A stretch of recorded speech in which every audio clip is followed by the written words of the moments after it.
एक बार फिर से आपका स्वागत है। मैं लक्ष्मण सिंह राठौड़ फिर से एक नया सेशन लेकर हाजिर हूँ। इंग्लिश में एक बहुत ही शानदार टॉपिक चलता है नरेशन, और सभी कॉम्पिटिटिव एग्जाम्स में इसके क्वेश्चंस आते रहते हैं, पूछे जाते हैं। तो आज हम वही टॉपिक स्टार्ट करने जा रहे हैं। तो नरेशन से आज की हम शुरुआत कर रहे हैं। देखो, जब भी किसी टॉपिक को पढ़ते हैं तो सबसे पहले जो कॉन्सेप्चुअल चीजें हैं, जो कॉन्सेप्ट्स हैं, वो भी हमें जानने चाहिए। और कॉन्सेप्ट में सबसे पहली चीज आती है डेफिनेशन। यदि आप डेफिनेशन समझ जाते हैं तो इसका मतलब है आधी बात आपको समझ में आ गई। ठीक है, तो सबसे पहले हम बात करेंगे नरेशन की डेफिनेशन की। नरेशन की डेफिनेशन क्या रखेंगे, ठीक है।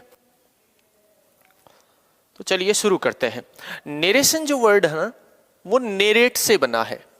किससे बना है? नेरेट से। और नेरेट का मीनिंग होता है किसी बात को कहना। ठीक, नेरेट का मतलब हो गया कहना। इसी से वर्ड बन गया आपका नरेशन। और नरेशन का मीनिंग हो गया कही गई बात, यानी एक तरह से हम कह सकते हैं कथन। ठीक है, कहना नेरेट हो गया, कही गई बात यानी कथन, वो हो गया नरेशन। अच्छा, इसके इक्विवेलेंट कुछ और भी वर्ड चलते हैं, जैसे स्टेट।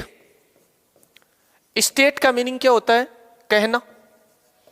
आपने पढ़ा होगा ना, जब आप एप्लीकेशंस लिखते थे तो I beg to say that, उस से को रिप्लेस करने के लिए हम स्टेट भी यूज करते हैं। स्टेट का मीनिंग हो गया कहना। ठीक है, इसी से बन जाता है स्टेटमेंट। स्टेटमेंट, स्टेटमेंट का मीनिंग क्या हो गया आपका? कथन हो गया। ठीक, आगे चलते हैं। इसी तरह से इसके इक्विवेलेंट एक और वर्ड है, और वो कौन सा है? स्पीक। स्पीक का मीनिंग भी क्या होता है? बोलना या फिर किसी बात को कहना।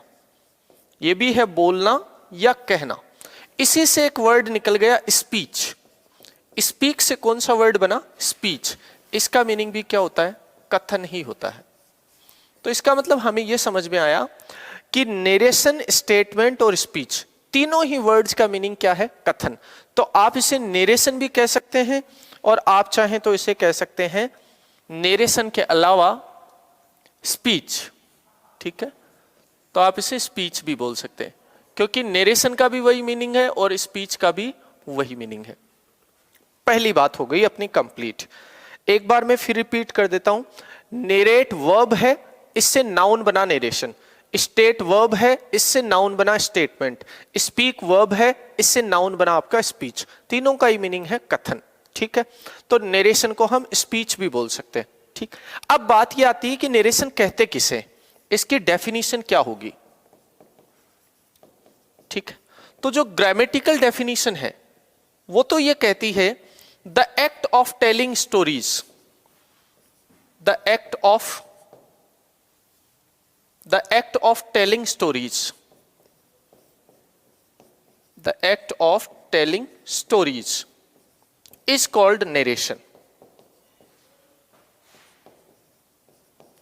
इसका मतलब है कि स्टोरीज बताने का जो एक्ट है, स्टोरीज बताने का जो कार्य है, वही क्या होता है? आपका नरेशन होता है। ये तो ग्रामेटिकल डेफिनेशन है जो अपने को लिखी हुई मिलती है। हम ये भी कह सकते हैं the act of reporting things, चीजों को रिपोर्ट करने का जो एक्ट है वही क्या कहलाता है? नरेशन।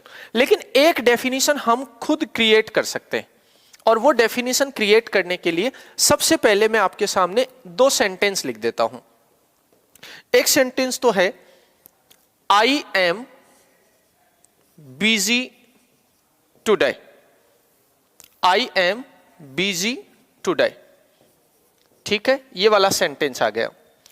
अब आप नोटिस कर रहे हैं कि ये जो लिखा हुआ है ये किसी के मुंह से निकला हुआ स्टेटमेंट है। किसी ने ये बात कही है। इसका मतलब हम ये कह सकते हैं कि ये किसी के मुंह से निकला हुआ क्या है? स्टेटमेंट है। ठीक, और किसी के मुंह से निकला हुआ जो स्टेटमेंट होता है, उस स्टेटमेंट को ही हम क्या कहते हैं? सेंटेंस कहते हैं। इसका मतलब सेंटेंस की दो डेफिनेशंस बन गई। एक तो सेंटेंस की डेफिनेशन जो आपने पढ़ी होती है कि the group of words which makes sense, जो शब्दों का समूह कोई अर्थ देता है वो क्या होता है, सेंटेंस होता है। एक तो ये हो गया। दूसरा हम ये भी कह सकते हैं someone's statement is called sentence. किसी के मुंह से निकला हुआ स्टेटमेंट ही क्या होता है, सेंटेंस होता है। ठीक है, अच्छा इसमें हमने नोटिस क्या किया कि ये किसी के मुंह से निकला हुआ क्या है, केवल स्टेटमेंट है। ये किसी के मुंह से निकला हुआ क्या है, केवल स्टेटमेंट है। ठीक, इस बात को यहीं पे कंप्लीट करते हैं, खत्म करते हैं। अब इसके बाद में मैं एक दूसरा सेंटेंस लिख देता हूं आपके सामने। Ram said to me I am busy today. बात तो देखो अभी भी हमने वही लिखी है। ठीक है, ये किसी के मुंह से निकला हुआ हमने क्या लिख दिया, स्टेटमेंट लिख दिया। अच्छा ये स्टेटमेंट किसने दिया, तो इस बार हमारे पास वो आदमी भी है जिसने ये स्टेटमेंट दिया। ये स्टेटमेंट राम ने दिया, तो राम कौन हो गया, इसका स्पीकर हो गया, इसको बोलने वाला हो गया। अच्छा ये बात सुनी किसने थी, मैंने सुनी, तो मैं कौन हो गया, इसका लिसनर हो गया। ठीक है, अब आप नोटिस करेंगे कि ये भी क्या था, एक सेंटेंस ही था, ये भी सेंटेंस ही था, ये भी क्या है, एक पूरा का पूरा सेंटेंस ही है, ये भी पूरा का पूरा सेंटेंस ही है। लेकिन इस सेंटेंस में आपके पास केवल क्या था, स्टेटमेंट था, स्पीकर और लिसनर नहीं थे। ठीक, लेकिन इस सेंटेंस में आपके पास स्टेटमेंट भी है, लिसनर भी है और स्पीकर भी है। इसका मतलब हम ये कह सकते हैं कि ऐसा सेंटेंस जिसमें स्टेटमेंट के साथ साथ स्पीकर और लिसनर भी प्रेजेंट रहते हैं, उस सेंटेंस को क्या कहते हैं, हम नरेशन कहते हैं। और जिसमें केवल स्टेटमेंट रहता है वो अपने लिए केवल और केवल सेंटेंस रह जाता है, वो अपने लिए केवल क्या रह जाता है, सेंटेंस रह जाता है। बस इतनी सी बात अपने को ध्यान में रखनी है। तो दूसरी जो डेफिनेशन है वो आपकी यहां से तैयार हो गई, बात समझ में आ गई होगी। मैं एक बार फिर रिपीट कर देता हूं, ये भी एक सेंटेंस है पूरा का पूरा, ये भी एक सेंटेंस है, इसमें केवल स्टेटमेंट दे रखा है, इसमें स्टेटमेंट के साथ स्पीकर और लिसनर भी है। तो नरेशन किसे कहेंगे, ऐसा सेंटेंस जिसमें स्टेटमेंट के साथ साथ स्पीकर और लिसनर भी प्रेजेंट रहते हैं, उसे हम क्या कहते हैं, नरेशन। और ऐसा सेंटेंस जिसमें केवल स्टेटमेंट रहता है वो अपने लिए सेंटेंस है, वो नरेशन नहीं है। तो ये डेफिनेशन हम खुद तैयार कर लेते हैं। ठीक है, तो ये डेफिनेशन हो गई, narration is a kind of sentence, इसको ऐसे भी लिख सकते हैं। ये डेफिनेशन हाँ खुद की क्रिएट की हुई है। Narration is a kind of sentence, narration is a kind of sentence in which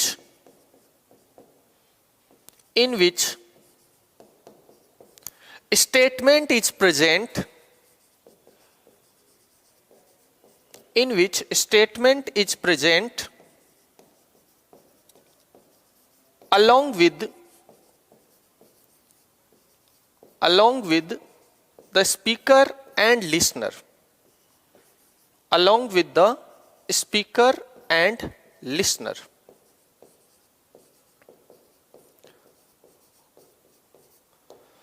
ये आपकी डेफिनेशन हो गई सेकंड। ठीक है, ये यहां से आपकी डेफिनेशन बन गई सेकंड वाली। तो ये नरेशन की डेफिनेशन होती है। तो सबसे पहले बात आ गई जानकारी की, नरेशन किस वर्ड से बना है, तो नरेट से। नरेट का मीनिंग कहना, नरेशन कथन। नरेट की तरह वर्ब होती है स्टेट, इससे बनता है स्टेटमेंट, और इसी तरह वर्ब होती है स्पीक, इससे बनता है स्पीच। तो नरेशन को आप स्पीच भी बोल सकते हैं। नरेशन की रियल डेफिनेशन क्या है, the act of telling stories. जब आपने किसी से कोई कहानी सुनी होती है और दूसरों को वो बताते हैं, तो वो प्रक्रिया जो है रिपोर्ट करने की, वही क्या होती है, आपकी नरेशन कहलाती है। इसके बाद में एक डेफिनेशन हमने बना ली कि ऐसा सेंटेंस जिसमें स्टेटमेंट के साथ साथ स्पीकर या लिसनर भी प्रेजेंट रहते हैं, उसे हम क्या कहते हैं, नरेशन कहते हैं। अब यहां से आगे बढ़ते हैं, अब बात करते हैं नरेशन के टाइप्स की, काइंड्स ऑफ नरेशन। अगला पॉइंट अपना रह जाएगा काइंड्स ऑफ नरेशन। तो अब हम बात कर लेते हैं काइंड्स ऑफ नरेशन या स्पीच, काइंड्स ऑफ नरेशन और स्पीच, यानी नरेशन या स्पीच के प्रकार। नरेशन या स्पीच कितने प्रकार के होते हैं? तो सभी को जनरली पता होता है कि नरेशन या स्पीच दो प्रकार के होते हैं। हम किसी बात को जब तीसरे व्यक्ति को बताते हैं किसी से सुन के, तो उसके दो तरीके हो सकते हैं। या तो हम डायरेक्टली जैसा अगले ने बताया था वैसा बता देते हैं, या हम अपने तरीके से उसी बात को दूसरे के सामने पेश करते हैं। तो दो तरीके हो सकते हैं नरेशन के। तो एक तो आपका आ जाता है direct narration, direct speech, direct narration और स्पीच, डायरेक्ट नरेशन और स्पीच। एक तो ये टाइप आ गया। अब ये किसे कहते हैं? डायरेक्ट नरेशन या डायरेक्ट स्पीच किसे कहते हैं? तो किसी भी स्पीकर के स्टेटमेंट को उसी के वर्ड्स में एक्सप्रेस करना क्या कहलाता है? डायरेक्ट नरेशन कहलाता है। तो इसकी डेफिनेशन अपन ऐसे दे सकते हैं, टू एक्सप्रेस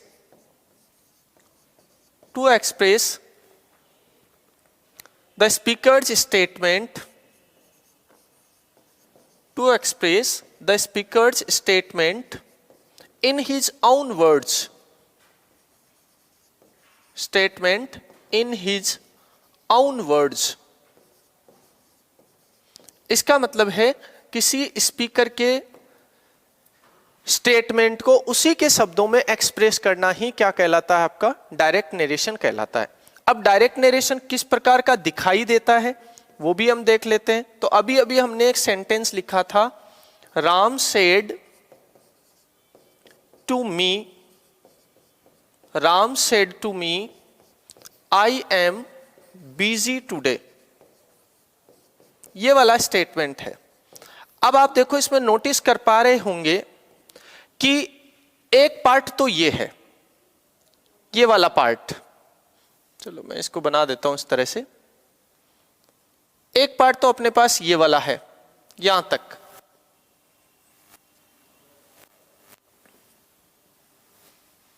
यहां तक, ठीक है। एक पार्ट तो अपने पास ये बन गया, ठीक। अच्छा, दूसरा पार्ट,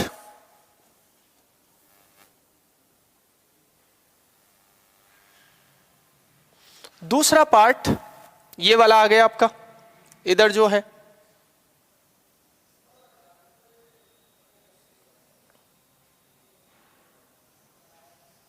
ये दो पार्ट बन गए, ठीक है। सबसे पहले ये वाला जो पार्ट है, इसमें आपका ये वाला जो वर्ड है, ये है आपका स्पीकर, सेंटेंस में चीज को बताने वाला, बात को बताने वाला। ये आ गया आपका लिसनर, ये आपका आ गया लिसनर। ये जो है, इस पूरी बात को रिपोर्ट करने के लिए जो वर्ब आई है, इसे हम कह देंगे रिपोर्टिंग वर्ब। शॉर्ट में मैं लिख रहा हूं आरवी, ठीक है। इस पूरे के पूरे पार्ट को हम कहते हैं रिपोर्टिंग क्लोज। क्या कहते हैं? Reporting close. ये क्लोज ही है। अच्छा, क्लोज आप पहले से जानते होंगे कि जिसमें एक सब्जेक्ट हो और एक प्रेडिकेट हो, वो वाला पार्ट क्या होता है? क्लोज होता है। तो ये बन गया रिपोर्टिंग क्लोज। ग्रामेटिकल लैंग्वेज में जो आपका ये स्पीकर होता है, चलो ये बातें मैं यहां नोट डाउन कर देता हूं। आपका जो स्पीकर होता है उसी को ग्रामेटिकल लैंग्वेज में बोलते हैं रिपोर्टर। क्या बोलते हैं? रिपोर्टर बोलते हैं। एक बात आ गई, यहां पे जो वर्ब लिखी होती है उसे हम बोल देते हैं रिपोर्टिंग वर्ब, और ये जो लिसनर होता है इसे हम बोलते हैं object of reporting verb. Object of reporting verb, ये किसको बोलेंगे अपन? जो लिसनर है उसको, लिसनर को हम बोल देते हैं ऑब्जेक्ट ऑफ रिपोर्टिंग वर्ब। तो एक तो रिपोर्टिंग क्लोज बन गया। अच्छा, इसमें जो स्टेटमेंट है उसको हम बोल देते हैं रिपोर्टेड स्पीच। रिपोर्टेड स्पीच, ये आपका आ गया रिपोर्टेड स्पीच, ठीक है। स्पीच क्यों कह रहे हैं? क्योंकि ये स्टेटमेंट है, और स्टेटमेंट ही कौन होता है? स्पीच होता है। तो ये आ गया रिपोर्टेड स्पीच। हालांकि ये भी एक तरह का क्लोज ही है, तो आप चाहें तो इसे क्लोज भी बोल सकते हैं, रिपोर्टेड क्लोज। अब यदि इन दोनों के शॉर्ट नेम बनाएं तो ये आर सी दोनों बन जाएंगे। तो इसमें जो सबसे इंपॉर्टेंट चीज है वो है ये वाली रिपोर्टिंग वर्ब, इसलिए इसी के नाम पे इसका नाम रख लेते हैं हम रिपोर्टिंग वर्ब, क्योंकि इसमें रिपोर्ट करने के लिए जो वर्ब आती है वो आना जरूरी है। शॉर्ट में हम इसे कह लेते हैं आरवी। इसको हम बोल सकते हैं रिपोर्टेड स्पीच, रिपोर्टेड स्पीच, और शॉर्ट में हम इसे कह सकते हैं आरएस। ये आपका आ गया आरएस। तो इसका मतलब है एक डायरेक्ट नरेशन के दो पार्ट होते हैं, एक रिपोर्टिंग क्लोज, एक रिपोर्टेड क्लोज। जो पार्ट इन्वर्टेड कोमाज में, ये वाले जो कोमा है ना, ये वाले जो दोनों तरफ ऐसे डबल कोमा लगते हैं, इनको आप बोलते हैं इन्वर्टेड कोमाज, इन्वर्टेड कोमाज। तो जो पार्ट इन्वर्टेड कोमाज के भीतर लिखा जाता है वो तो कहलाता है रिपोर्टेड क्लोज या रिपोर्टेड स्पीच। जो भाग इन्वर्टेड कोमाज के बाहर रह जाता है वो कहलाता है रिपोर्टिंग क्लोज यानी रिपोर्टिंग वर्ब। तो डायरेक्ट नरेशन के हमेशा दो पार्ट आपके होते हैं, और डायरेक्ट नरेशन कहते किसे है? किसी स्पीकर के स्टेटमेंट को उसी के वर्ड्स में एक्सप्रेस करना। जैसे राम ने मुझसे कहा था, बात पास्ट की है, उसने मुझसे कहा था, कहा क्या था? उसका स्टेटमेंट सीधा सीधा यही था, आई एम बिजी टुडे। तो हमने इसमें कोई चेंज नहीं किया। ये तो बात हो गई डायरेक्ट नरेशन की।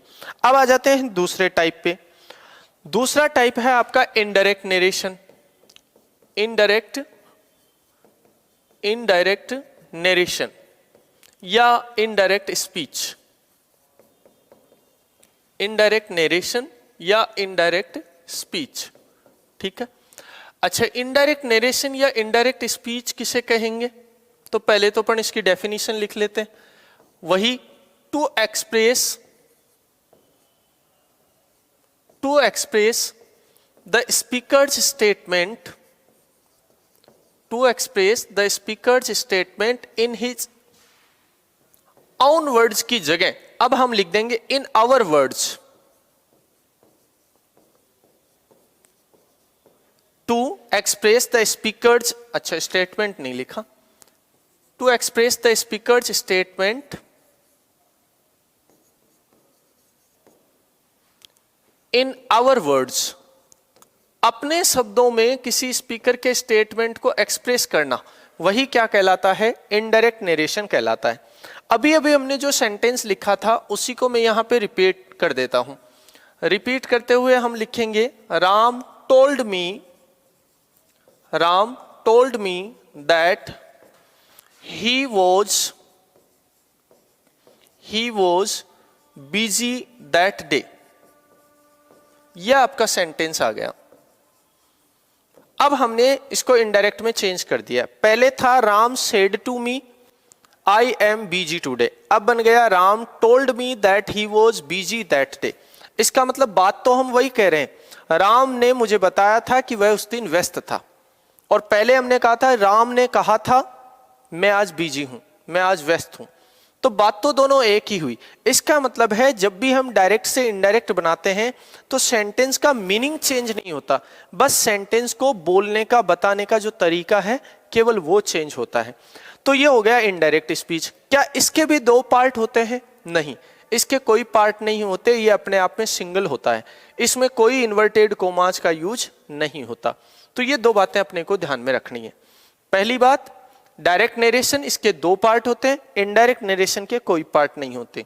डायरेक्ट नरेशन किसी स्पीकर के स्टेटमेंट को उसी के शब्दों में एक्सप्रेस करना होता है, और इनडायरेक्ट किसी स्पीकर के स्टेटमेंट को अपने शब्दों में एक्सप्रेस करना होता है।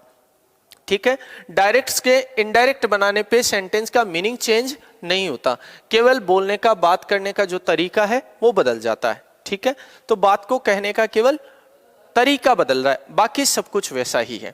ये तो बात हो गई डायरेक्ट और इनडायरेक्ट दोनों नरेशन की। अब अपने को कॉम्पिटिटिव एग्जाम में क्या चीजें हैं जो पूछी जानी है? तो अपने को जो पूछा जाता है वो है किसी डायरेक्ट नरेशन को इनडायरेक्ट नरेशन में बदलना, या किसी इनडायरेक्ट नरेशन को डायरेक्ट नरेशन में चेंज करना। तो यदि हम दोनों में से कोई एक चीज सीख लेते हैं तो दूसरी स्वतः ही हम कर लेते हैं। तो अब अपना मेन जो पॉइंट रहेगा कॉम्पिटिटिव पॉइंट ऑफ व्यू से, वो रहेगा कन्वर्टिंग या चेंजिंग, ज्यादा बेटर वर्ड आपके लिए चेंजिंग है, चेंजिंग डायरेक्ट स्पीच और direct narration, changing direct narration into indirect narration. इसका मतलब है किसी डायरेक्ट नरेशन को इनडायरेक्ट नरेशन में बदलना। पहले अपन ये सीख लेते हैं, इसके बाद में अपना आ जाएगा किसी इनडायरेक्ट नरेशन को डायरेक्ट नरेशन में चेंज करना। ठीक है, ये अपना पॉइंट है मेन। इसके लिए अपन देख लेते हैं अपने को क्या क्या करना पड़ेगा। तो देखो अभी जो सेंटेंस लिखा हुआ है इसी तरह का मैं एक और सेंटेंस लिख देता हूं। जैसे Ram said to me, I am going to Jaipur today। ये अपना एक सेंटेंस है। ये कौन से स्पीच में है? अभी फिलहाल ये डायरेक्ट स्पीच में है, डायरेक्ट नरेशन है। ठीक है, क्योंकि इसके दो भाग हमें दिखाई दे रहे हैं। अब इसको हम बदल देते हैं इनडायरेक्ट में। ठीक है, तो हम वापस लिख देंगे Ram told me that he was going to Jaipur that day. अब ये सेंटेंस जो है वो कौन से नरेशन में चेंज हो गया? इनडायरेक्ट में चेंज हो गया। अब इनडायरेक्ट में बदलने के लिए हमें क्या क्या चेंजमेंट करने पड़े? तो देखो आपने नोटिस किया होगा सबसे पहले हमने सेड टू को चेंज किया है और इसे हमने चेंज करके क्या बना दिया? टोल्ड। इसके बाद में आपने नोटिस किया कि ये जो कोमा है यहां पे हमने ऐड कर दिया दैट। इसके बाद में आपने नोटिस किया ये जो आई है इसको हमने चेंज करके बना दिया ही। इसके बाद में आपने नोटिस किया जो एम है इसको चेंज करके हमने बना दिया वॉज। इसके बाद में आपने नोटिस किया ये जो टुडे है इसको हमने चेंज करके बना दिया दैट डे। इसका मतलब हमने 5 चेंज किए हैं इसमें।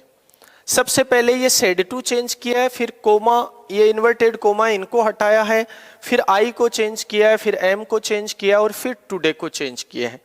इसका मतलब है यदि हम सभी चेंजेस को देखें तो पहला जो चेंज होता है वो होता है आरवी में, दूसरा जो चेंज है वो आरवी और आरएस दोनों के बीच में होता है, और बाकी के जो 3 चेंजेस हो रहे हैं वो केवल कहां हो रहे हैं? आरएस वाले सेंटेंस में हो रहे हैं। टोटल मिलाकर हमें 5 जगह चेंज करने पड़े। इस रिपोर्टिंग वर्ब में वर्ब को चेंज किया है, यहां पे हमने इनको हटा के कंजंक्शन ऐड किया है, यहां पे प्रोनाउन को चेंज किया है, यहां पे वर्ब को चेंज किया है, और टुडे जो वो एक टाइम वर्ड है यहां पे हमने टाइम वर्ड को चेंज किया है। तो हमें एक डायरेक्ट को इनडायरेक्ट में बदलने के लिए 5 जगह चेंज करने पड़ते हैं। अब जरूरी नहीं है हर सेंटेंस में 5 हो, किसी में 4 हो जाते हैं, किसी में 3 ही चेंज होते हैं, ऐसा भी होता है। ठीक है, ये चेंजेस अपने को करने पड़ेंगे। ठीक है, तो सबसे पहला जो चेंज है वो कहां होता है? आपका आरवी वाले पार्ट में होता है। आरवी में किसको चेंज करना होता है? आरवी में जो वर्ब होती है इसी को हमें चेंज करना होता है। ठीक है, उसके बाद में हमें कंजंक्शन, उसके बाद में प्रोनाउन, उसके बाद में वर्ब और उसके बाद में टाइम या प्लेस से रिलेटेड वर्ड्स को चेंज करना होता है। अब ये चेंजेस करते कैसे हैं या इनके लिए सबसे पहला स्टेप क्या होगा? तो बढ़ते हैं हम आगे। किसी डायरेक्ट को इनडायरेक्ट में चेंज करने के लिए जो स्टेप फर्स्ट है, स्टेप फर्स्ट, पहला स्टेप जो है वो अपना रहेगा आरएस वाले सेंटेंस को पहचानना। तो पहला पॉइंट मैं यहां पे लिख देता हूं, किसी डायरेक्ट को इनडायरेक्ट में चेंज करने के लिए स्टेप फर्स्ट, पहला काम अपना क्या रहेगा? To identify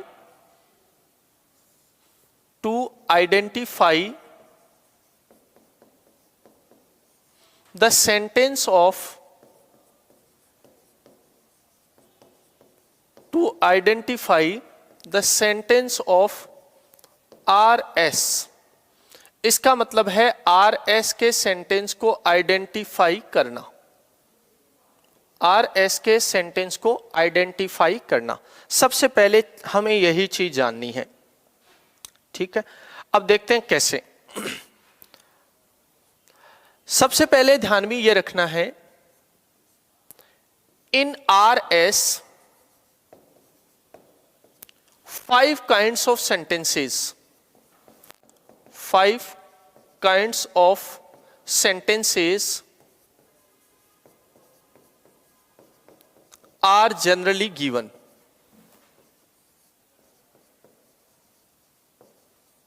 are generally given। इसका मतलब है कि आर एस में हमें जनरली 5 प्रकार के 5 टाइप के सेंटेंसेस दिए जाते हैं। कौन कौन से हैं वो सेंटेंसेस और उनको किस तरह से पहचानेंगे? सबसे पहला सेंटेंस है, इसका नाम है एसर्टिव सेंटेंस। कौन सा सेंटेंस? Assertive sentence. एसर्टिव के 2 पार्ट होते हैं, पॉजिटिव और नेगेटिव। पॉजिटिव स्टेटमेंट को हम एफर्मेटिव भी बोल देते हैं और नेगेटिव। दोनों ही टाइप के जो सेंटेंसेज हैं वो हमेशा आपके किसी न किसी सब्जेक्ट से स्टार्ट होते हैं और उसके बाद में फुल स्टॉप पे एंड होते हैं। ये इसकी पहचान हो गई। अब एसर्टिव 2 टाइप के होते हैं, जैसा मैंने बताया। एफर्मेटिव भी हो सकते हैं, कोई एफर्मेटिव स्टेटमेंट भी हो सकता है और वो कोई नेगेटिव स्टेटमेंट भी हो सकता है। दोनों की ही शुरुआत किससे होगी? सब्जेक्ट से। एंड किस पे होंगे? फुल स्टॉप पे। तो ऐसा सेंटेंस हमेशा एसर्टिव होता है। इसके बाद में सेकंड सेंटेंस, ये है आपका interrogative sentence. Interrogative sentence, interrogative sentence. Interrogative sentence वो सेंटेंस होता है जो या तो आपका स्टार्ट होगा, या तो आपका स्टार्ट होगा किसी हेल्पिंग वर्ब से और या फिर स्टार्ट होगा किसी WH वर्ड से। जो किसी हेल्पिंग वर्ब से या WH वर्ड से स्टार्ट होके क्वेश्चन मार्क पे एंड होता है, वो सेंटेंस आपका होता है हमेशा इंटेरोगेटिव। ठीक है, 2 बातें हो गई। इंटेरोगेटिव 2 टाइप के होते हैं, एक होते हैं ओपन एंडेड और एक होते हैं क्लोज्ड एंडेड। ओपन एंडेड और क्लोज्ड एंडेड। अच्छा, क्लोज एंडेड जो होते हैं वो हमेशा स्टार्ट होते हैं किससे? हेल्पिंग वर्ब से। और जो ओपन एंडेड होते हैं वो हमेशा आपके स्टार्ट होते हैं WH वर्ड से। ऐसा क्यों होता है? क्लोज एंडेड का मतलब है जिनमें यस या नो के अलावा आप कोई आंसर नहीं दे सकते, और ऐसे क्वेश्चंस जिनका कुछ भी आंसर दे सकते हैं वो आपके स्टार्ट होते हैं WH वर्ड से। इसके बाद में तीसरे टाइप के सेंटेंस पे आ जाते हैं। तीसरा दिया हुआ आ सकता है RS में imperative sentence. Imperative sentence, imperative sentences को हिंदी में आज्ञा सूचक वाक्य भी बोलते हैं। आज्ञा सूचक वाक्य ऐसे सेंटेंसेज जो रिक्वेस्ट के लिए, ऑर्डर के लिए, कमांड के लिए, एडवाइस के लिए यूज होते हैं, वो आपके कौन से सेंटेंसेज हो गए? इंपेरेटिव। ये सेंटेंसेज या तो स्टार्ट होते हैं किसी मेन वर्ब के फर्स्ट फॉर्म से, या आपके स्टार्ट होते हैं ये डोंट से, या आपके स्टार्ट होते हैं ये लेट से, या आपके ये स्टार्ट होते हैं लेट्स से, या आपके ये सेंटेंसेज स्टार्ट होते हैं नेवर से, या आपके ये सेंटेंसेज स्टार्ट होते हैं प्लीज या काइंडली से। प्लीज या काइंडली से। और किस पे एंड हो जाते हैं? फुल स्टॉप पे। ऐसे सेंटेंसेज होते हैं हमेशा इंपेरेटिव सेंटेंसेज।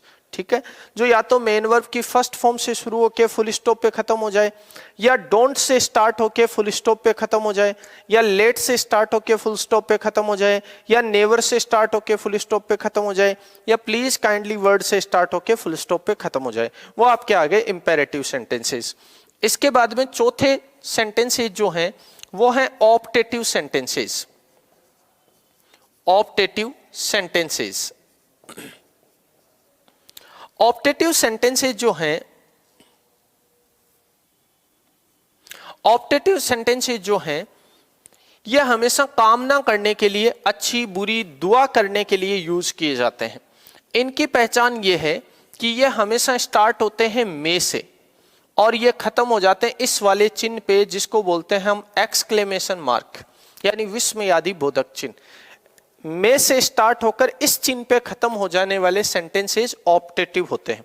ठीक है, ये इनकी पहचान आ गई। और अब अंतिम है अपने पांचवें, वो चलो यहां मेंशन कर देता हूं, ये हैं आपके एक्सक्लेमेटरी सेंटेंसेस। एक्सक्लेमेटरी सेंटेंसेस, तो एक्सक्लेमेटरी सेंटेंस कौन सा होता है? ऐसा सेंटेंस जो दो तरीके से स्टार्ट हो सकता है, या तो स्टार्ट होता है वॉट या हाउ वर्ड से, केवल वॉट या हाउ वर्ड से, और चलते चलते इस वाले चिन्ह पे खत्म हो जाता है। एक तो ये वाला सेंटेंस, या फिर दूसरा ऐसा सेंटेंस जो ओहो या फिर अलेस या फिर हुर्रे या फिर ब्रेवो, ब्रेवो ऐसे वर्ड से स्टार्ट होता है और चलते चलते चलते वो फुल स्टॉप पे आपका एंड हो जाता है। ऐसा सेंटेंस भी एक्सक्लेमेटरी ही होता है। ये जितने भी वर्ड्स लिखे हुए हैं इनको बोला जाता है इंटरजेक्शंस। इंटरजेक्शंस, जिस शब्द के बाद ये एक्सक्लेमेशन मार्क लग जाता है वो शब्द क्या कहलाता है? इंटरजेक्शन कहलाता है। तो हम दूसरे शब्दों में ये भी कह सकते हैं कि जो इंटरजेक्शन से स्टार्ट होते हैं और फुल स्टॉप पे खत्म होते हैं वो भी कौन से हो गए? आपके एक्सक्लेमेटरी सेंटेंसेस। तो अपना डायरेक्ट को इनडायरेक्ट बनाने के लिए जो सबसे पहला काम होता है वो होता है किसी RS के सेंटेंस को आइडेंटिफाई करना, पहचानना। सबसे पहले हम यही काम करते हैं। RS में 5 टाइप के सेंटेंसेस आते हैं: एसर्टिव, इंटेरोगेटिव, इंपेरेटिव, ऑप्टेटिव और एक्सक्लेमेटरी। एसर्टिव कौन से होते हैं? जो सब्जेक्ट से शुरू होकर फुल स्टॉप पे खत्म हो जाए। इंटेरोगेटिव कौन से होते हैं? जिनके एंड में क्वेश्चन मार्क लगा हो। इंपेरेटिव कौन से होते हैं? जो फर्स्ट फॉर्म से, डोंट से, लेट से, let's say, never say, please kindly से स्टार्ट होके फुल स्टॉप पे खत्म हो जाते हैं। ऑप्टेटिव कौन से होते हैं? जो में से स्टार्ट होके विस्मयादि बोधक चिन्ह पर यानी एक्सक्लेमेशन मार्क पे खत्म हो जाए। और एक्सक्लेमेटरी कौन से होते हैं? जो वॉट या हाउ से स्टार्ट होके एक्सक्लेमेशन मार्क पे खत्म हो जाए, या फिर जो इंटरजेक्शंस से स्टार्ट होके फुल स्टॉप पे खत्म हो जाए। या हम ये भी कह सकते हैं जो ओहो, अल्लेस, हुर्रे, ब्रेवो इस तरह के वर्ड से शुरू होके फुल स्टॉप पे खत्म हो जाते हैं, वो कहलाते हैं आपके एक्सक्लेमेटरी सेंटेंसेस। तो पहला स्टेप अपना हो गया कंप्लीट। चलते हैं नेक्स्ट स्टेप पे। अगला काम है अपना RS के सेंटेंस को आइडेंटिफाई करने के बाद जो सेकंड स्टेप अपना आता है, स्टेप 2, वो है RV में वर्ब को चेंज करना। यानी हम ये कह सकते हैं to make verb change in RV, यानी रिपोर्टिंग वर्ब में आपको वर्ब चेंज करनी है। ये अपना दूसरा काम हो गया। तो देखो एक बार एक सेंटेंस ले लेते हैं हम और उसको इनडायरेक्ट में बदलने की कोशिश करते हैं। जैसे सेंटेंस है my friend said to me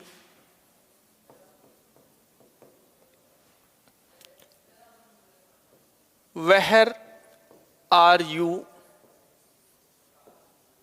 going now? Where are you going now? ये जो सेंटेंस है इसको हमें इनडायरेक्ट में बदलना है। तो हमें सबसे पहला काम क्या करना होगा? सबसे पहला काम है इस RS के सेंटेंस को पहचानना। यह हमारा सबसे पहला काम है। अच्छा, RS कौन सा होता है? जो इन्वर्टेड कोमास के भीतर बंद रहता है। अब कभी RS पहले भी आ सकता है और कभी कभार RS कहां आ जाता है? स्टार्ट में भी आ जाता है। तो यह RS का सेंटेंस कैसा है? बिल्कुल साफ पता चल रहा है, इसके लास्ट में क्वेश्चन मार्क है, तो ये इंटेरोगेटिव सेंटेंस है। ठीक है, ये कैसा सेंटेंस है? इंटेरोगेटिव सेंटेंस है। अब हम जब इसका इनडायरेक्ट बनाना स्टार्ट करेंगे, हम इसका इनडायरेक्ट बनाना स्टार्ट करेंगे तो सबसे पहले अपने को क्या करना है, to make verb change in RV. इस आरवी वाले पार्ट में हमें केवल वर्ब को चेंज करना है, ये वाली वर्ब, ठीक है। अच्छा, यहां पे हम क्या लिखें, तो इसका मतलब ये हो गया कि माई फ्रेंड तो माई फ्रेंड ही रहेगा, इसे तो हमें चेंज करना नहीं है। एक बात हो गई, हमें केवल चेंज करना है इस वर्ब को। और जब इधर इंटरोगेटिव सेंटेंस आता है तो ये सेड टू किस में चेंज हो जाता है, आपका आस्क्ड में चेंज हो जाता है। इसके बाद में आपका आ गया मी, ठीक है, आरवी हो गया अपना कंप्लीट। तो इसका मतलब आरवी में कितने चेंज करने पड़े अपने को, केवल एक चेंज, बाकी आरवी में कोई चेंज नहीं होगा, सब कुछ सेम रहेंगे, केवल वर्ब के प्लेस पर चेंज करना है। अब ये चेंज करें कैसे, तो ये वाला जो चेंज है ये किसको देखकर किया जाता है, आर एस के सेंटेंस को देखकर किया जाता है। तो हम जो वर्ब चेंज करेंगे उसके लिए हम एक छोटी सी टेबल बना लेते हैं, एक सारणी बना लेते हैं।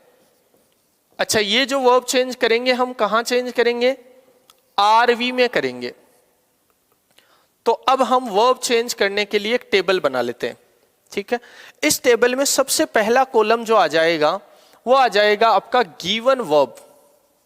गिवन वर्ब का मतलब हो गया कि हमें कौन सी वर्ब है जो दी हुई मिलती है, ठीक है, एक पार्ट बन गया आपका गिवन वर्ब। इसके बाद में इस वर्ब को चेंज करने के लिए हमें किसको देखना पड़ेगा, आर एस के सेंटेंस को। तो दूसरा अपना कॉलम बन गया सेंटेंस ऑफ आर एस, दो कॉलम हो गए कंप्लीट। इसके बाद में हम इस दी गई वर्ब को चेंज करेंगे, तो हम यहां पे लिख देंगे चेंज्ड वर्ब। चेंज्ड वर्ब, जो चेंज करके हम वर्ब लिखेंगे वो वाली वर्ब आ जाएगी यहां पे। तो तीन कॉलम अपनी टेबल में रह जाएंगे,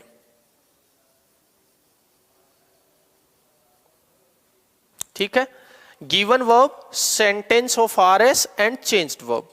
अब देखो, सबसे पहले अपने को वर्ब मान लो दे दिया जाता है ओनली से, या फिर सेज, इसके एस लगा के दे दे, या फिर अपने को दे दे विल से, और या फिर अपने को दे दे सेड, ठीक है।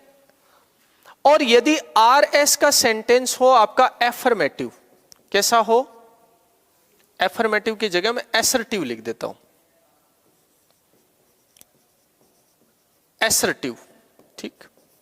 यदि आपके पास आरवी में यहां पे से दे रखा है अकेला, इसके साथ टू नहीं है, टू नहीं होने का मतलब है आगे ऑब्जेक्ट नहीं होगा। इस वर्ब के बाद देखो आगे ऑब्जेक्ट लिखा है मी, क्योंकि इसके साथ टू है, तो इसमें टू नहीं है। से, सेज, विल से या सेड अकेले हैं। और आर एस का जो इधर वाला सेंटेंस है वो कैसा हो, एसर्टिव हो। तो जब हम चेंज करके लिखेंगे इनडायरेक्ट में, तो याद रखें से का से ही लिखेंगे, सेज का वापस सेज ही रहेगा, विल से का वापस विल से ही रहेगा, और सेड का वापस सेड ही रहेगा। इनको हम चेंज नहीं करते। पहला पॉइंट हो गया अपना कंप्लीट,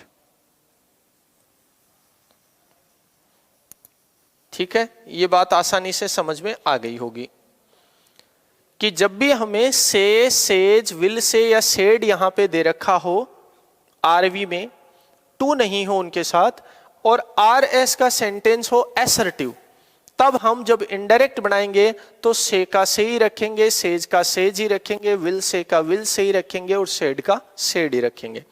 अब मान लो इनके साथ टू लगा दिया जाए, ऐसे दे दे से टू, या सेज टू, या will say to, will say to, या फिर दे दे आपको सेड टू, और आर एस का सेंटेंस अभी भी वैसा ही हो, एसर्टिव, तो हम क्या लिखेंगे, मान लो यहां पे से टू आ जाए, या सेज टू आ जाए, या विल से टू आ जाए, या सेड टू आ जाए, और इधर वाला सेंटेंस हो एसर्टिव, तो हम क्या करेंगे, से टू के प्लेस पर हम कर देंगे टेल। से का मतलब कहना है फर्स्ट फॉर्म, टेल भी फर्स्ट फॉर्म है। सेज दे दे तो अपन लिख देंगे टेल्स, विल से टू दे दे तो अपन लिख देंगे विल टेल, से टू के प्लेस पर टेल कर देंगे, और यदि सेड टू दे दे तो तो अपन वहां पे कर देंगे टोल्ड। ठीक है, दोनों बातें समझ में आ गई होंगी। ये पहला ही पॉइंट है अपना, अपनी स्टेबल का ये पहला पॉइंट है। ठीक है, मैं फिर से रिपीट कर देता हूं एक बार। यह आपकी टेबल है कि यदि आरवी में से टू या सेज टू या विल से टू या सेड टू दे रखा हो, इसका मतलब है आगे ऑब्जेक्ट भी दिया हुआ होगा, और आर एस का सेंटेंस कैसा हो, एसर्टिव हो, तो से टू के प्लेस पर टेल, सेज टू के प्लेस पर टेल्स, विल से टू के प्लेस पर विल टेल और सेड टू के प्लेस पर टोल्ड, ये हो जाएगा। ठीक है, यहां तक की बात आ गई समझ में सभी को। और ये अकेले ही आए और आर एस का सेंटेंस कैसा हो, एसर्टिव, तो फिर कोई चेंज नहीं होगा। अब पॉइंट नंबर 2, वर्ब तो अपने को यही दी हुई मिलेगी। जैसे मान लो हो सकता है अपने को दिया हुआ से या सेज या विल से या फिर हो सकता है सेड, ये अपने को दे रखा हो, और आर एस का सेंटेंस आ जाए इंटेरोगेटिव। कैसा आ जाए, इंटेरोगेटिव आ जाए, तो चाहे इनके साथ टू हो चाहे टू नहीं हो, सभी को चेंज करना है। से का बन जाएगा आस्क, सेज का बन जाएगा आस्क्स, विल से का बन जाएगा विल आस्क, और आपका जो सेड है उसका बन जाएगा आस्क्ड। ठीक है, ये अपने को ध्यान में रखना है। इसका मतलब सारी जो वर्ब चेंज होती हैं वो किसको देख के की जाती हैं, आर एस के सेंटेंस को। जब तक एसर्टिव है और टू नहीं आता तब तक तो चेंज करना नहीं है। टू आ जाए तो चेंज करना है tell, tells, will tell, told में। यदि इंटेरोगेटिव आ जाए तो टू आए या नहीं आए, चेंज सबको करना है। ठीक है, यहां तक की बात आ रही होगी समझ में। चलो इसको अगले पेज पे ले लेते हैं, इसी सारणी को अपन आगे बढ़ा लेते हैं। भाई पहला पॉइंट क्या था अपना पहला पॉइंट था गिवन वर्ब, अपने को एक दी गई वर्ब मिलेगी। ठीक है, इसके बाद में अपने को किसको देखना होता है, sentence of R S, are S के अपने सेंटेंस को अपने को देखना होता है। इसके बाद में अपने को चेंज्ड वर्ब यानी चेंज की गई वर्ब वो लिखनी होती है। ये अपना काम रहता है, ये अपनी टेबल थी जो चल रही है।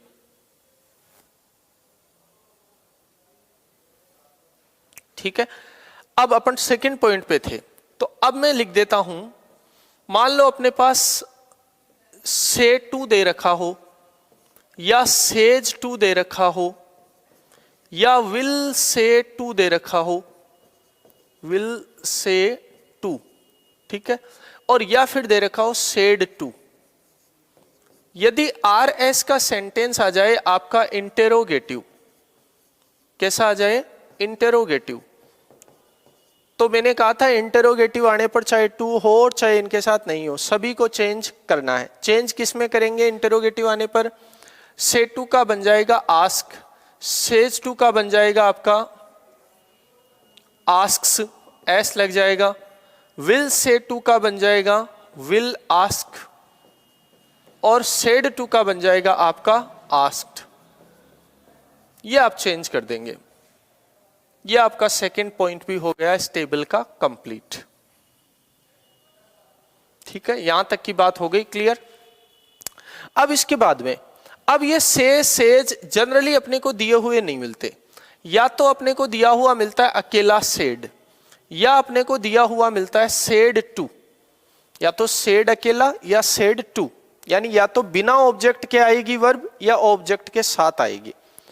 यदि आर एस का सेंटेंस हो इंपेरेटिव, कैसा हो, इंपेरेटिव, तो हम क्या क्या चेंज करेंगे। अब इंपेरेटिव अलग अलग टाइप के हैं।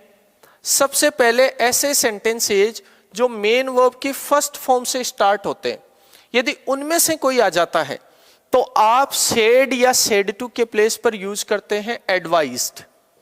एक तो वर्ड है एडवाइज्ड, एक वर्ड आप यूज कर सकते हैं ऑर्डर्ड, आप चाहें तो यूज कर सकते हैं कमांडेड, कमांड और ऑर्डर एक ही चीज है।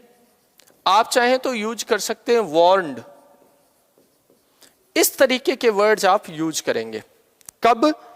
जब इंपेरेटिव सेंटेंस हो वर्ब के फर्स्ट फॉर्म से स्टार्ट होने वाला, तब सेड या सेड टू के प्लेस पे इनमें से कोई वर्ड अपने को यूज करना होता है। वो अपने को सेंटेंस देख के पता चल जाता है कि उसमें एडवाइस है, ऑर्डर है, वार्निंग है, क्या चीज है। इसके बाद में दूसरा, यदि आर एस का सेंटेंस डोंट से स्टार्ट होने वाला हो, किससे स्टार्ट होने वाला? डोंट से स्टार्ट होने वाला इंपेरेटिव, तो सेड या सेड टू के प्लेस पर हम यूज करेंगे फॉरबैड। यदि हमें यूज करना हो तो कौन सा करेंगे? फॉरबैड। इसी तरह यदि इंपेरेटिव सेंटेंस आ जाए लेट से स्टार्ट होने वाला, या आ जाए आपका प्लीज और काइंडली से स्टार्ट होने वाला, लेट से स्टार्ट होने वाला या प्लीज और काइंडली से स्टार्ट होने वाला, तो आप सेड या सेड टू के प्लेस पर यूज करेंगे कौन सा वर्ड? रिक्वेस्टेड। कौन सा वर्ड यूज करेंगे? रिक्वेस्टेड। इसके बाद में नेक्स्ट, अगला मान लो सेंटेंस आ गया नेवर से स्टार्ट होने वाला, तो आप सेड या सेड टू के प्लेस पर स्टार्ट करेंगे, लिखेंगे या तो प्रिवेंटेड या फिर आप लिखेंगे प्रोहिबिटेड। प्रोहिबिटेड। इन दोनों में से कोई एक वर्ड आप सेड या सेड टू के प्लेस पर यूज कर लेंगे यदि नेवर वाला इंपेरेटिव आर एस में दिया हुआ आता है तो। और लास्ट में बात कर लेते हैं अपन लेट्स वाले सेंटेंस की। यदि लेट्स वाला सेंटेंस दे रखा हो तो आप सेड और सेड टू के प्लेस पर लिखेंगे या तो सजेस्टेड टू, या तो आप लिखेंगे सजेस्टेड टू, या फिर आप लिखेंगे प्रपोज्ड टू। Proposed to. इन दोनों में से कोई आप एक यूज करेंगे, ये ध्यान में रखना है। यदि सेड अकेला आ रहा है तो सजेस्टेड अकेला आ जाएगा, प्रपोज्ड अकेला आ जाएगा। यदि सेड के साथ टू आ रहा है तो इन दोनों के साथ भी टू आएगा। अब तक हमने जितनी भी वर्ब्स लिखी हैं उनमें किसी के साथ टू यूज नहीं होता, केवल सजेस्टेड और प्रपोज्ड के साथ ही वापस क्या लगता है? टू लगता है। इस तरह हम सेड या सेड टू के प्लेस पर चेंज कर देंगे कौन सा सेंटेंस आने पर? इंपेरेटिव सेंटेंस आने पर। इसी टेबल को हम आगे बढ़ाते हैं। चौथा पॉइंट अपना इसी टेबल में आ जाएगा। अपने को दी हुई वर्ब वही मिलेगी, या तो सेड या फिर सेड टू। ये तो अपने को दी गई वर्ब मिल गई, ठीक है। आर एस का सेंटेंस हो मान लो ऑप्टेटिव, कैसा हो? ऑप्टेटिव हो, तो हम चेंज क्या करेंगे? तो हम सेड या सेड टू के प्लेस पर इनमें से कोई वर्ड लिखेंगे, या तो हम विस्ड लिखेंगे, या हम ब्लेस्ड लिखेंगे, या हम कर्स्ड लिखेंगे, या हम प्रेड लिखेंगे। इनमें से कोई वर्ड हम यूज करेंगे। यदि ऑप्टेटिव सेंटेंसेज आशीर्वाद का सूचक है तो ब्लेस्ड यूज कर लेंगे। यदि ऑप्टेटिव सेंटेंसेज में अच्छी कामना की जा रही है तो विश्ड का यूज कर लेंगे। यदि ऑप्टेटिव सेंटेंस में बद्दुआ या श्राप दिया जा रहा है तो कर्स्ड यूज कर लेंगे। और यदि ऑप्टेटिव के माध्यम से प्रे की जा रही है, प्रार्थना की जा रही है, तो प्रेड यूज कर लेंगे। ये आपके ऑप्टेटिव सेंटेंसेज के लिए वर्ड आ गए। अब चाहे अपने को सेड अकेला दे रखा हो और चाहे अपने को सेड टू के साथ दे रखा हो, हम सभी को चेंज करेंगे। कब? जब आर एस का सेंटेंस ऑप्टेटिव दिया हुआ आएगा। इसके बाद में पांचवा और अंतिम सेंटेंस, आर वी में अपने को वही दो वर्ब्स मिलती हैं, या तो सेड या सेड टू। और मान लो अपने पास सेंटेंस आ गया इस बार एक्सक्लेमेटरी, तो हम सेड या सेड टू के प्लेस पर क्या लिखेंगे? सबसे पहले एक्सक्लेमेटरी दो टाइप के हैं। एक वे जो किससे स्टार्ट होते हैं? व्हाट या हाउ से स्टार्ट होते हैं। यदि उनमें से कोई सेंटेंस आ जाए व्हाट या हाउ वाले एक्सक्लेमेटरी में से, तो हम सेड या सेड टू के प्लेस पर लिखेंगे एक्सक्लेम्ड। केवल एक्सक्लेम्ड भी लिख सकते हैं आप, और आप चाहें तो एक्सक्लेम्ड विद सरप्राइज भी लिख सकते हैं। exclaimed with surprise. सरप्राइज की जगह अमेज लिखा जा सकता है, एस्टोनिश लिखा जा सकता है। ये वर्ड हम यूज करेंगे सेड या सेड टू के प्लेस पर। कब? जब वॉट या हाउ वाला एक्सक्लेमेटरी आए तब। ठीक है। इसके बाद में दूसरा, यदि आपका एक्सक्लेमेटरी हुर्रे से स्टार्ट हो रहा है, इंटरजेक्शन से स्टार्ट होने वाला आ जाए, तो आप सेड या सेड टू के प्लेस पर लिखेंगे exclaimed with delight, exclaimed with delight या एक्सक्लेम्ड विद जॉय, ये लिखेंगे। क्योंकि हुर्रे जो शब्द है वो प्रसन्नता का सूचक होता है, इसी के लिए हम डिलाइट और जॉय वर्ड यूज करेंगे। यदि आपको दिया हुआ मिल जाए अनलेस से स्टार्ट होने वाला सेंटेंस, तो अनलेस जो वर्ड होता है वो किसका सूचक होता है? दुख का। इसलिए हम सेड या सेड टू के प्लेस पर क्या लिख देंगे? एक्सक्लेम्ड, एक्सक्लेम्ड विद सोरो या exclaimed with grief, exclaimed with सोरो या एक्सक्लेम्ड विद ग्रीफ। इसी तरह यदि आर एस का सेंटेंस एक्सक्लेमेटरी हो और वो ब्रेवो से स्टार्ट होने वाला आ जाए, तो ब्रेवो हमेशा प्रशंसा के लिए यूज होता है। प्रशंसा के लिए, किसी की प्रशंसा करते हैं, कॉम्प्लीमेंट देते हैं, तब ब्रेवो यूज करते हैं। तो इसके लिए आप एक तो वर्ड यही लिख सकते हैं एक्सक्लेम्ड विद जॉय या एक्सक्लेम्ड विद डिलाइट। एक तो आप यही लिख सकते हैं। ठीक है। दूसरा आपके पास ऑप्शन रहता है, आप चाहें तो एक नया वर्ड भी लिख सकते हैं जो है अप्लाउडेड। अप्लाउडेड ये अप्लोज से बनता है और अप्लोज का मतलब होता है प्रशंसा करना। सुनते हैं ना हम, ह्यूज राउंड ऑफ अप्लोज, प्रशंसा करना। तो यहां पे अपलाउड वर्ड ये भी आप लिख सकते हैं किसके प्लेस पर? सेड या सेड टू के प्लेस पर, जब आर एस का सेंटेंस एक्सक्लेमेटरी हो और ब्रेवो से स्टार्ट होने वाला हो तब। ये हो गया अपना इस टेबल का काम कंप्लीट। तो इसमें हमने सीखा है कि हम आरवी में जो वर्ब चेंज करते हैं वो किसको देखकर करते हैं? आर एस के सेंटेंस को देखकर करते हैं। वो आर एस का सेंटेंस कौन सा है, किससे स्टार्ट होने वाला है, उसी के अकॉर्डिंग हम सेड या सेड टू के प्लेस पर वर्ड्स लिखते हैं। तो ये जो कॉमन वर्ड्स हैं, जनरल वर्ड्स हैं, वो सारे मैंने आपको बता दिए हैं। अब चलिए हम कुछ सेंटेंसेस पे चलते हैं। जैसे एग्जाम्पल के लिए मैं एक सेंटेंस लिख देता हूं, the old man said, the old man said, what a hot day, what a hot day it is। और आपसे कह दिया जाता है कि सेंटेंस को इनडायरेक्ट में चेंज करिए। तो इनडायरेक्ट में चेंज करने के लिए सबसे पहले हम क्या करेंगे? सबसे पहले हम आर एस के इस दिए गए सेंटेंस को पहचानेंगे कि ये किस टाइप का सेंटेंस है। तो हमें दिख रहा है कि ये किससे स्टार्ट हो रहा है? वोट से। किस पे एंड हो रहा है? एक्सक्लेमेशन मार्क पे। ऐसा सेंटेंस कौन सा होता है आपका? एक्सक्लेमेटरी। ठीक है, ये आपका एक्सक्लेमेटरी आ गया। ठीक, अब हम पीछे चले तो अभी अभी हमने पढ़ा है कि वॉट या हाउ वाला एक्सक्लेमेटरी आ जाए तो आप सेड या सेड टू के प्लेस पर क्या लिखेंगे? Exclaimed with surprise. ठीक है, तो वापस इसको इनडायरेक्ट में चेंज करना है। इनडायरेक्ट में जब चेंज करते हैं तो हमें सबसे पहले चेंज किस में करना होता है? आरवी में। और आरवी में केवल हम किसको चेंज करते हैं? वर्ब को चेंज करते हैं। तो इसमें आपके पास वर्ब कौन सी है? सेड दे रखी है। सेड को चेंज करेंगे, इधर वोट वाला एक्सक्लेमेटरी आ रहा है तो आप क्या लिखेंगे? एक्सक्लेम्ड। या तो बस इतना ही लिख के छोड़ दे, जैसे यहां पे हमने पढ़ा भी था, केवल एक्सक्लेम्ड भी लिख सकते हैं और आप चाहें तो एक्सक्लेम्ड विद सरप्राइज भी लिख सकते हैं। Exclaimed with surprise.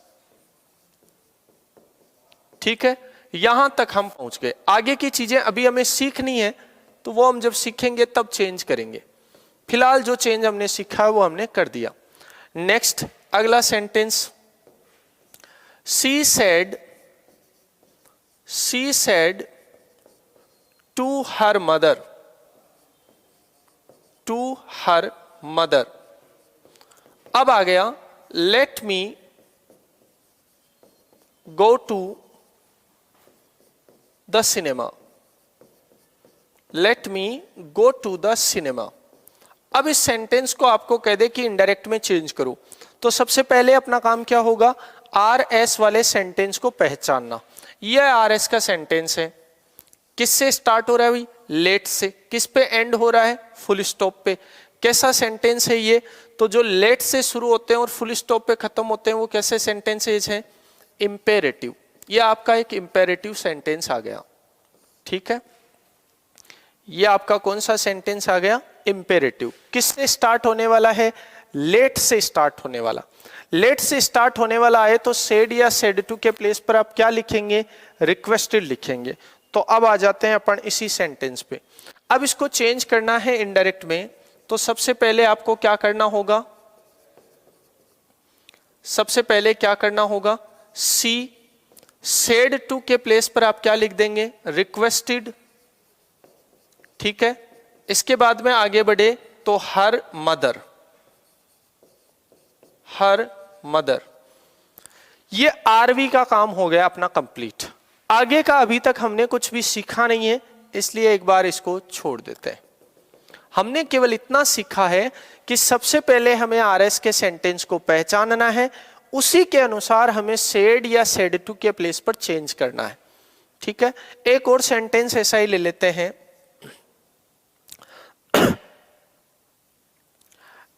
A stranger said to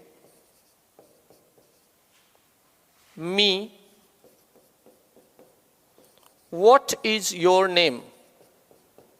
What is your name? अब अपने को कह दे कि इस सेंटेंस को आप इनडायरेक्ट में चेंज करिए, तो पहले क्या करेंगे, हम आर एस के सेंटेंस को पहचानेंगे। ये कैसा सेंटेंस है, तो हमें दिख रहा है प्रश्नवाचक चिन्ह लगा है, तो ये इंटरोगेटिव है। अच्छा, इंटरोगेटिव हो तो हम सेड या सेड टू के प्लेस पर क्या लिखते हैं, तो हमने पढ़ा था ये भी कि इंटरोगेटिव जब भी आता है, चाहे से, सेज, विल से या सेड अकेले आ जाएं बिना टू के। बिना टू का मतलब है आगे ऑब्जेक्ट नहीं होगा। अकेले आ जाएं तब भी वे चेंज होंगे आस्क में, और यदि टू के साथ आ जाएं तब भी वे किस में चेंज होंगे, आस्क में। तो अब आगे बढ़ते हैं अपन। इसको यदि इनडायरेक्ट में अपन बदलेंगे, चेंज करेंगे, तो इसका इनडायरेक्ट क्या बन जाएगा, ए स्ट्रेंजर सेड टू के प्लेस पर अपने को क्या यूज करना है, क्योंकि इधर वाला सेंटेंस इंटरोगेटिव है तो हम यूज करेंगे आस्क्ड। आगे दे रखा है मी, तो मी का मी। इससे आगे का अभी हमने चेंज करना सीखा नहीं है, हमने केवल आरवी को चेंज करना सीखा है। ये आपका हो गया चेंजमेंट। इसी तरह मैं एक और सेंटेंस लिख देता हूं, she said to his grandson. She said to his grandson, may you live long, may you live long. अब अपने को इसको चेंज करना है इनडायरेक्ट में, तो सबसे पहले क्या करेंगे भी, आर एस के सेंटेंस की पहचान। आर एस का सेंटेंस कैसा है, इस बार ऑप्टेटिव है। क्या पता चला हमें ऑप्टेटिव है, क्योंकि इसकी शुरुआत में से हो रही है और खत्म किस पे हो रहा है, ये एक्सक्लेमेशन मार्क पे, तो ये ऑप्टेटिव है। ऑप्टेटिव आता है तो सेड या सेड टू के प्लेस पर हम क्या लिखेंगे, तो ये हमने पढ़ा था।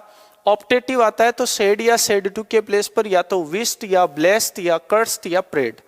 अब सेंटेंस में भाव किसका है वो हमें देखना है, तो चलते हैं इस सेंटेंस पे। मे यू लाइव लॉन्ग, इसका मीनिंग होता है आपकी उम्र लंबी हो, आप चिरायु हो, तो ये एक तरह का आशीर्वाद हो गया। इसका मतलब हम सेड या सेड टू के प्लेस पर यूज करेंगे ब्लेस्ड वर्ड। तो आप जैसे ही इनडायरेक्ट लिखेंगे इसका, तो सी सेड टू के प्लेस पर अपने को चेंज करना है, जहां पे क्या आ जाएगा, ब्लेस्ड। इसके बाद में हिज ग्रैंडसन, ये वापस आ जाएगा आपका। आगे का सेंटेंस अभी तक हमने चेंज करना सीखा नहीं है, जब सीखेंगे तब की बात है।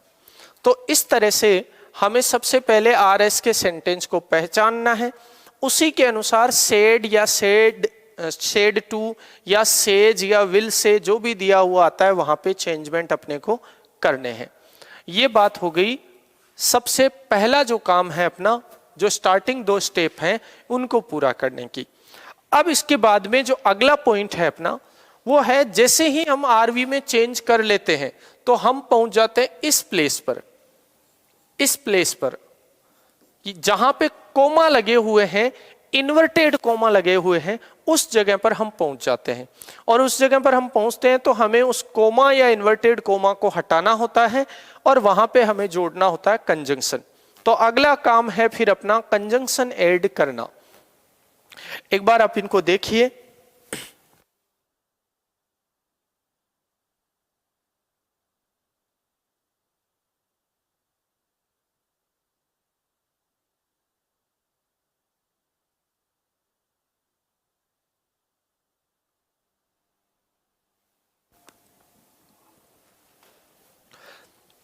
तो अगला काम है अपना कंजंक्शन लगाना। कहां पे? आरवी और आर एस दोनों के बीच में। अच्छा, यहां पे जो कंजंक्शन लगता है वो भी किसको देखकर लगाया जाता है? वो भी आर एस के सेंटेंस को देखकर लगाया जाता है। यहां पे जो कंजंक्शन लगेगा वो भी किसको देखकर लगाया जाएगा? आर एस के सेंटेंस को देखकर लगाया जाएगा। ठीक है, तो आर एस के सेंटेंस को देखकर हम अब सीखेंगे कंजंक्शन लगाना। लेकिन उससे पहले मैं एक बार सारी चीजें फिर से रिपीट कर देता हूं। हमने जो नरेशन स्टार्ट किया है, सबसे पहले हमने जाना था नरेशन की डेफिनेशन, ये वाली चीजें सारी डेफिनेशन जो हमने खुद ने क्रिएट करी है। ठीक है, इसके बाद में काइंड्स ऑफ नरेशन, तो 2 टाइप के सभी को पता है, डायरेक्ट और इनडायरेक्ट। डायरेक्ट के 2 पार्ट होते हैं जबकि इनडायरेक्ट के 2 पार्ट नहीं होते। ठीक है, अब अपना मेन काम कॉम्पिटिटिव एग्जाम्स में क्या है? चेंजिंग, ये देखो यहां पे TION।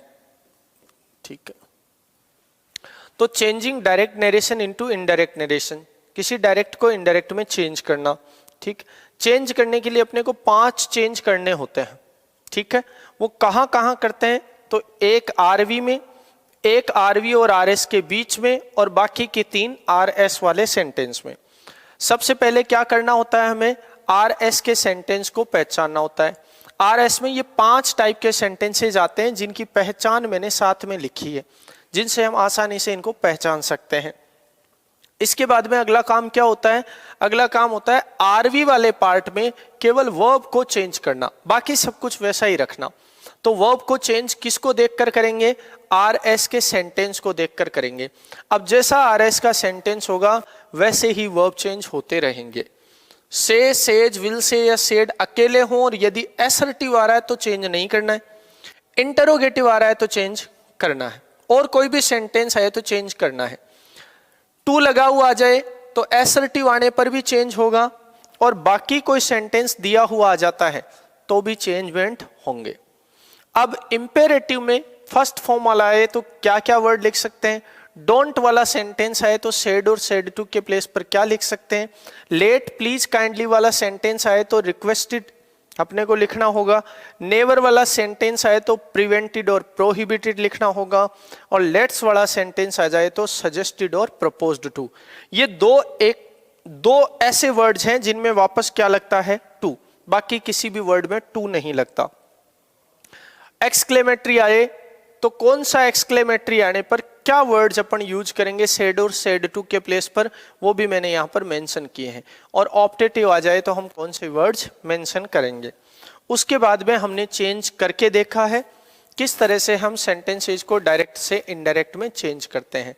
अब अगला पॉइंट रहेगा अपना आरवी और आरएस के बीच कोमाज को हटा के, जो भी इन्वर्टेड कोमा है, सिंगल कोमा लगा है, कोमाज को हटा के क्या जोड़ना? कंजंक्शन जोड़ना। कंजंक्शन भी किसको देखकर लगाए जाते हैं? आर एस के सेंटेंस को देखकर लगाए जाते हैं। तो ये पार्ट हम लेंगे अगले सेशन में। तब तक एक बार इन सभी चीज़ों को रिवाइज करें। ये वाले जो वर्ड्स हैं इनको बहुत अच्छे से आप याद रखें, ताकि जब भी आप कभी इनडायरेक्ट बनाते हैं तो आपको दिक्कत महसूस नहीं हो, आपको पहले से वर्ड्स पता हो। हालांकि इनमें बहुत सी और चीज़ें हैं जो जानने के लिए हैं, लेकिन एक बार जो जनरल क्राइटेरिया है उसको अपन कंप्लीट करेंगे, उसके बाद में जो अलग अलग चीज़ें हैं उनके बारे में जानेंगे। तो उम्मीद है ये सेशन आपका उपयोगी रहा होगा। चलिए मिलते हैं अगले सेशन में बाकी के सभी चेंजेस के साथ।